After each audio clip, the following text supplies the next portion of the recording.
अस्सलाम वालेकुम दोस्तों, कैसे हो? उम्मीद अल्लाह पाक के फजल से आप ठीक होंगे। मैं भी ठीक ठाक हूँ। अगर आप चाहते हैं कि बकरा ईद पे पुलाव के साथ, बिरयानी के साथ और गोश्त के साथ रायते का भी मज़ा लें तो आपको कद्दू शरीफ का रायता जो है ना वो बनाना चाहिए। कद्दू शरीफ के रायते का मज़ा लें तो चलते हैं, शुरू करते हैं। बिस्मिल्लाहिर्रहमानिर्रहीम। तो सबसे पहले हम एक बाउल लेंगे। ये मैंने बाउल लिया है, उसमें हम दही ऐड करेंगे।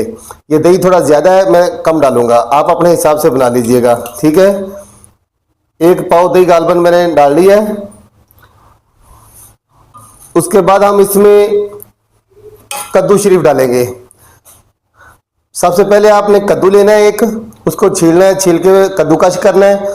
उसके बाद आपने इसको उबाल लेना है, पानी के अंदर उबाल के ठंडा करना है। ठंडा करके फिर आपने जो है ना रायता बनाना है, फिर इंशाल्लाह आपको मज़ा आएगा। अगर आप मेरे बताए हुए तरीके के साथ रायता बनाएंगे तो आपको इंशाल्लाह वाकई ही में बहुत मज़ा आने वाला है। ये हमने दही में कद्दू ऐड कर दिया है। अब हम ज़ीरा हस्बे जायका आप डाल लें, जितना आपको पसंद हो उस हिसाब से डाल लें। अगर ज़्यादा इस्तेमाल करते हैं तो ज़्यादा, मैं बस खुशबू के लिए मैं यूज़ कर रहा हूँ। उस ज़ीरा ऐड किया हमने। अब हम पुदीने के पत्तियां जो है, पुदीने की पत्तियां वो ऐड करेंगे। सब्ज़ धनिया मैंने बारीक कटा हुआ है, वो ऐड करेंगे अब इसमें। ये भी हो गया। नमक हस्बे जायका आपने डालना है। मैं टीस्पून का चौथाई हिस्सा जो है ना वो नमक डाल रहा हूँ। इसी तरह अब हम इसमें थोड़ी लाल मिर्च भी ऐड करते हैं।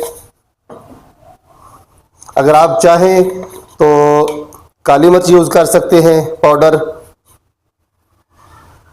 हाफ टी स्पून जो है ना मैं ये यूज़ कर रहा हूँ लाल मिर्च।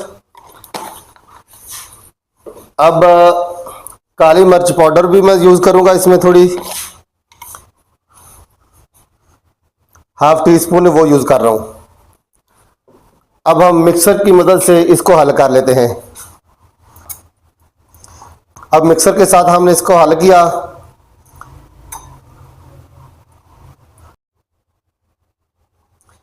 जी ये देखें, जो दही मैंने बचाया था वो भी मैंने डाल दिया है।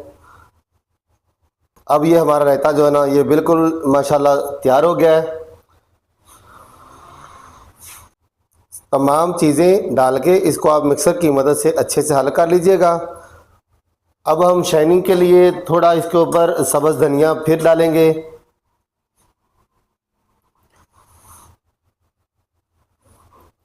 और साथ में जो पुदीने की पत्तियां बचाई थी वो भी डाल देंगे शाइनिंग के लिए।